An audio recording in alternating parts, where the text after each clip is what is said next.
Throughout our lives, each one of us have been led by voices. You cannot deny it. We always have been led by voices. And irrespective of the circumstance that you are in, you have been, you are, you will be always led by voices. And so, there are some voices that are very predominant in your life that drown the voice of God. Not eliminate, because it cannot, but drown the voice of God. Because God is always wanting to speak to you and always wanting to direct you. Just like a child or a son or a daughter, in spite of all their reactions, the mother seems to always speak to them, or the father speaks to them, immaterial or irrespective of the fact that they may listen or not listen. But it is more of an obligation of their parental nature to speak to their children constantly. And similarly, God, who is our creator, he's constantly speaking to us, either directly or through people or through circumstances or through situations. And we sometimes hear his voice, and sometimes we just overlook or let his voice be drowned by the other voices. So in order to hear the voice of God, Psalm 29, verse number 3 to 9, you'll find that the voice of God has got many facets, and you'll like to understand it from that majesty of his voice, God's voice. Psalm 29, verse number 3 to 9. But such a voice that you'd probably see the voice of God or the voice of the Lord over the waters, the voice of the Lord, the God of glory thunders, the Lord is over many waters. Verse number 4, it talks about the voice of the Lord is powerful, the voice of the Lord is full of majesty, and goes on right down to verse number 9.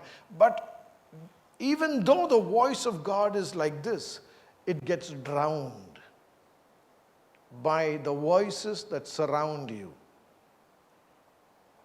Even though the voice of God is so powerful, so majestic, it gets drowned.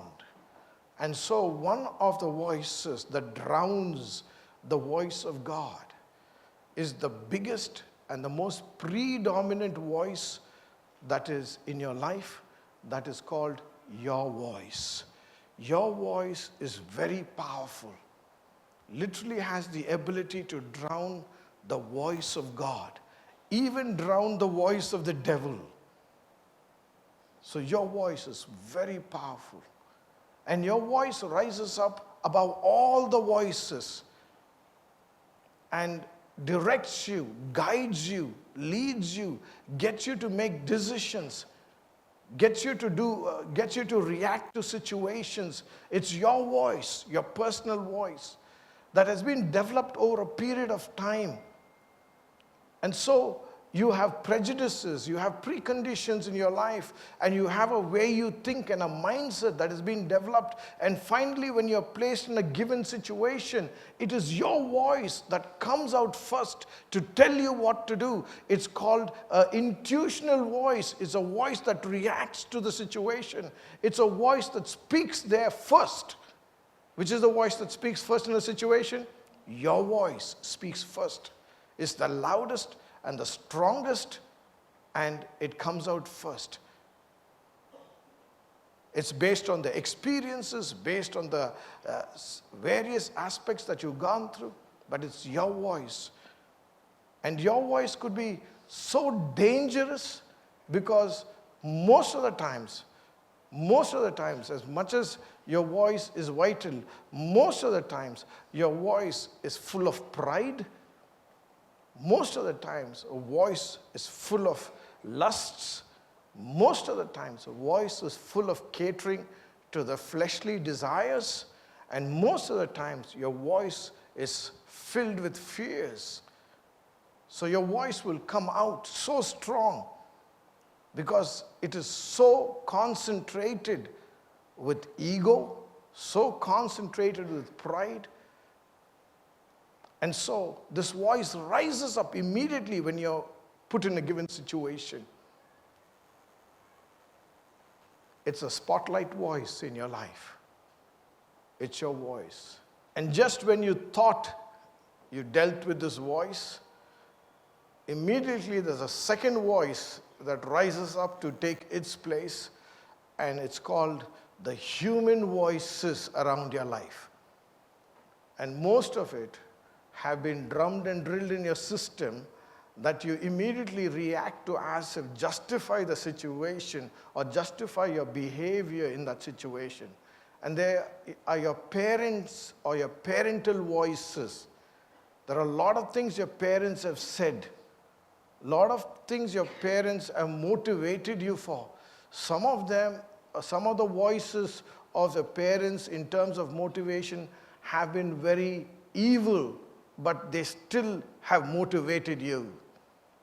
And some of the motivations that they would have done is to compete and to compare. And so jealousy is not far behind. So there are parental voices that say you must win at any cost. And today in this competitive world, many parents function that way. And there are parental voices. And so there are comparative voices that constantly urge you to compete and defeat and be a winner all the time, which looks at justice in a very negative way, looks at righteousness in a very negative way, because you may lose out the rat race.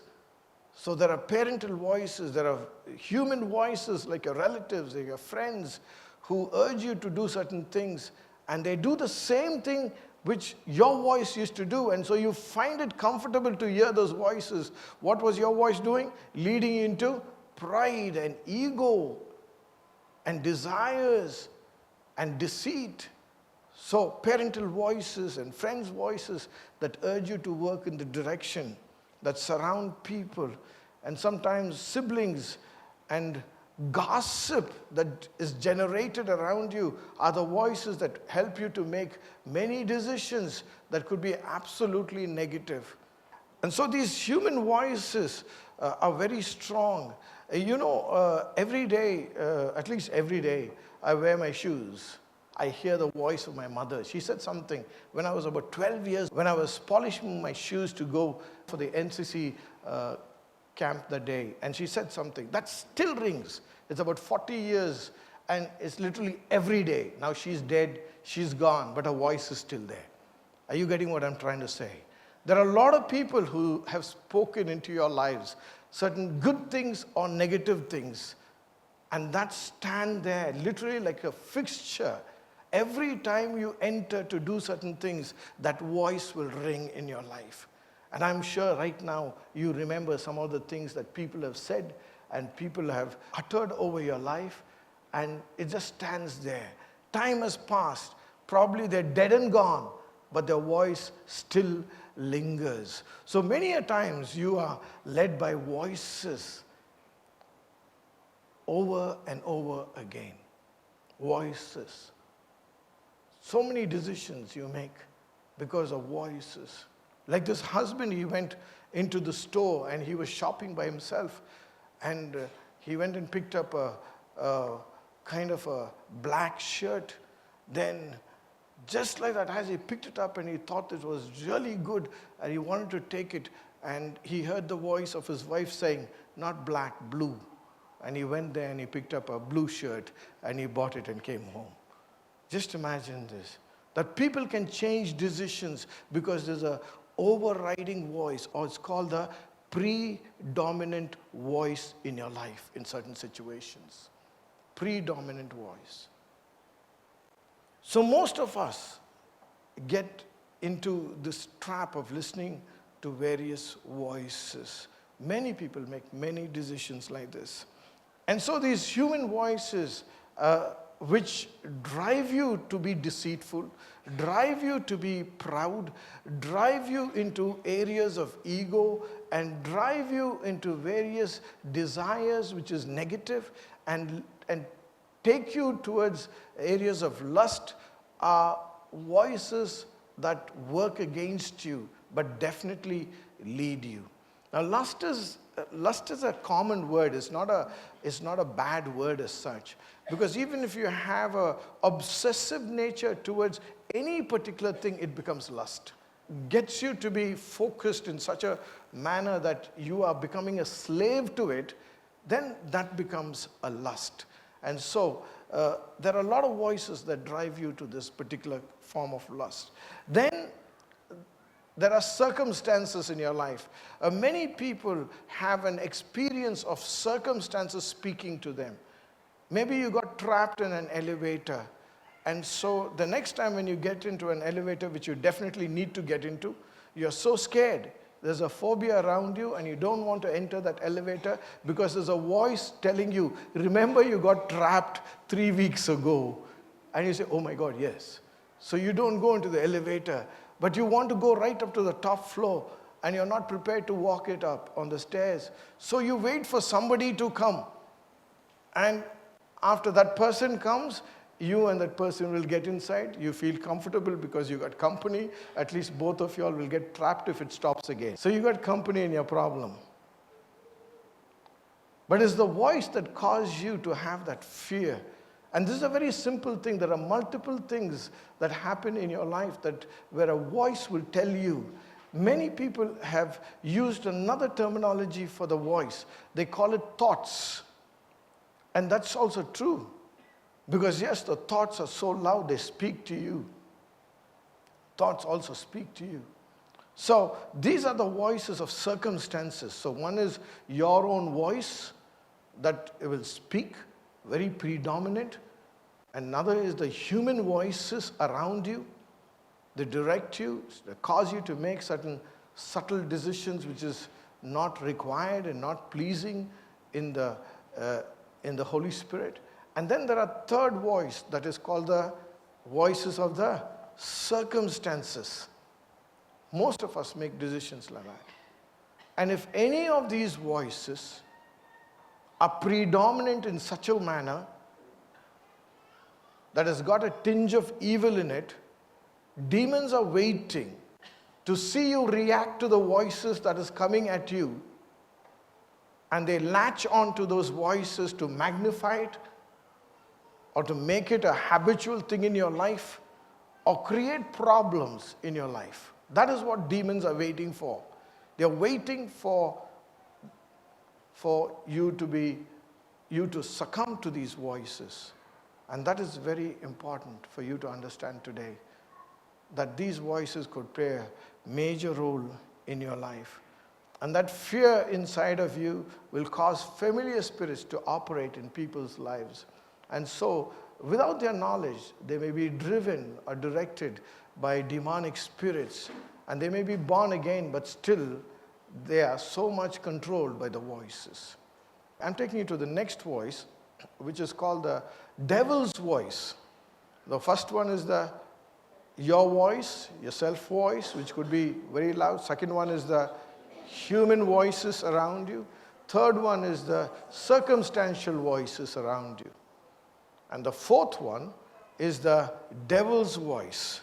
Now, interestingly, many people think that the devil's voice is very threatening, very deceitful. And the moment you say devil, you think of two horns and a pitchfork and a long tail there. But that is not how the voice is.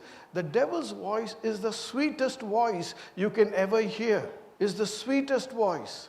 Is the most elegant voice. Because it has to deceive you. It has to seduce you. It has to mislead you. It has to take you to the wrong direction.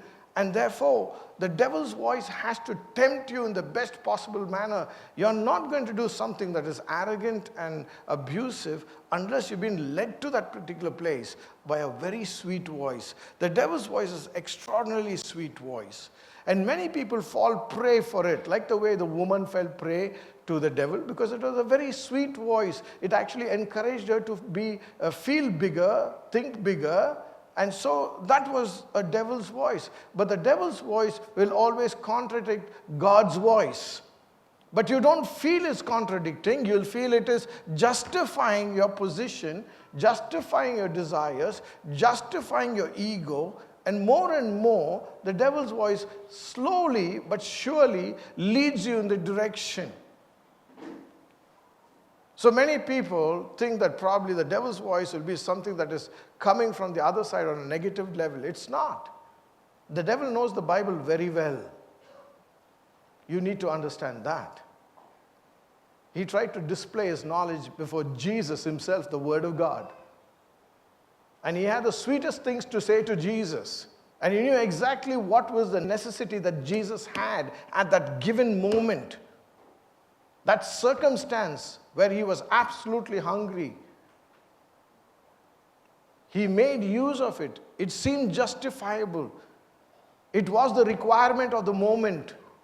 But Jesus was able to find out that it was the devil's voice there. The devil's voice again through a man called Peter, where he turned around and said, I will never let all these things happen to you. And Jesus identified that voice of the devil and said, get thee behind me, Satan. But what Peter said was not wrong. His intentions were pretty decent, by the way. So many things that the devil would use people to say or say directly in terms of voices to you may be convenient and may justify. It causes you to think if really what you're doing is right, really you should follow, deviates you away from the presence of God. You'll find a person suddenly talking against a church, so you don't have to worry about it. Why? It's the spirit of Antichrist. It's as simple as that. You can figure it out. But no, he'll have a lot of justifying things to say. But the fact that he has to open his mouth in that vocabulary is basically an anti-Christ spirit. But then there are a lot of facts and figures that he will have to prove. But the attitude that got attached to an anti-Christ spirit. So now you have God's voice. Moses was in a very difficult condition. In Exodus 14. He was in the crisis of his life. That poor fellow was just saving his life and ran away from a death penalty a few decades ago, and he was pretty content with himself. He had married a nice lady called Zipporah, had 2 boys, he was taking care of the sheep, and then God had to surprise him and said, see this burning bush? Get excited, and I got work for you. Go back there where you ran and came from, and go and tell the Pharaoh that you will need the people go, let the people to go. And Moses, he took that experience and encounter with God as a turning point, obeying God. And he said, God, what do I have? He said, you have the staff, you can go, and I'll take care of everything. He's got a military and the army and the whole kinds of things there. He's an empire. But then he goes with the staff and says, let the people go. And so a lot of things happened. There were 10 plagues, and finally he let the people go. And Moses is now, in his heart, he's probably celebrating the deliverance of God. And he lands up to a place which is a bottleneck, and finally that looks like a dead end. And in front of him was the Red Sea. Behind him, the Pharaoh has a reconsideration, and he chases them down with his entire army, with chariots and all the firepower that he has.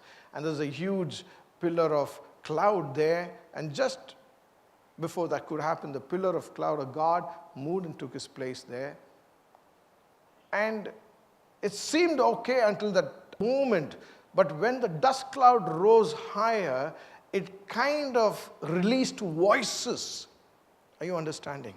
When you see certain things speak to you. When the dust cloud rose higher, the people heard voices, and they reacted, and they yelled at Moses, And here was this man in the multitude of a problem, and everywhere he turned, he had a mess, and he was in such a dilemma. He never imagined he would land up in a situation like that. He saw the Red Sea, it cannot be crossed. He saw the dust of the Pharaoh and his army coming, and that was surely death. And he saw the people all encircling around him, and he knew that was death is not on four sides, it was on all sides. And the biggest disappointment of his life at that moment was not the Pharaoh, not the Red Sea, not anything, but the disappointment was that the people he loved most. That is the saddest part. And many times you come across a situation like that, and I do not know if you're going through a situation like that, the people you love most, and that's a good experience to have sometimes, because you'll know how to talk to God in that situation, because you can't do a thing. And that's when he went and spoke to God. And he cried out to God, and God said to him, "Be still," Exodus 14:14. "Be still and know that I am God. Be still and know that I am God." And he did not tell him, "Be still and know about me, know about God." He said, "Know I am God, know me." Daniel chapter 11 verse number 32 says, "They that know their God," not they who know about the God, or they who know men of God who know about the God. No. He said, "They who know their God will do something, will do great exploits." There's a lot of talk about people knowing about God. They have amazing knowledge, they have a great smile and beautiful orator skills, but it's a lot of knowing about God. But they don't know God. You got to know your God. And only those people who know your God will do great exploits. There is always a result in knowing God. John 10:10. God plus you is equal to abundance. There's no other formula in your Bible. There is one formula. God plus you is equal to abundance. It says, "The thief comes to kill, steal, and destroy, but I have come to give you abundant life." God plus you. If you know your God, then you will walk into the abundance. You'll walk into the exploits. And so God told Moses in that crisis, I do not know how long Moses took to understand that statement, to be still and know he is God. But he did. And only after he became still, God gave him the next instruction, because he is not capable to follow the instruction, or not capable to follow a rhema word when he is listening to the voices that are around him causing a great din. A din of the waves yelling at him, saying he cannot cross. The sound of the people and the noises calling for his blood, and the sound of the chariots behind. In the midst of it, God said, "Be still and know that I am God." I know your circumstances. I know your crisis. I know the situation. I see it. I don't need your commentary about what's going on around your life. I know it. But you know me. Be still and know that I am God. Don't be sitting and trying to figure out all the things about God. Know I am God. And to know He is God, you must be still. That is the first fundamental prerequisite in your life, in your relationship with God, is to be still. I know you can give a running commentary about your life, but God says, be still and know I am God. And only after that, He gave the Rhema word, the word of life, the word of deliverance, the word of healing, the word of success, The word of Rhema, the word that brings life in a situation that is so compressed with confusion all over. He gives a Rhema word. He said, Moses, please take that rod that is in your hand and show it to the Red Sea.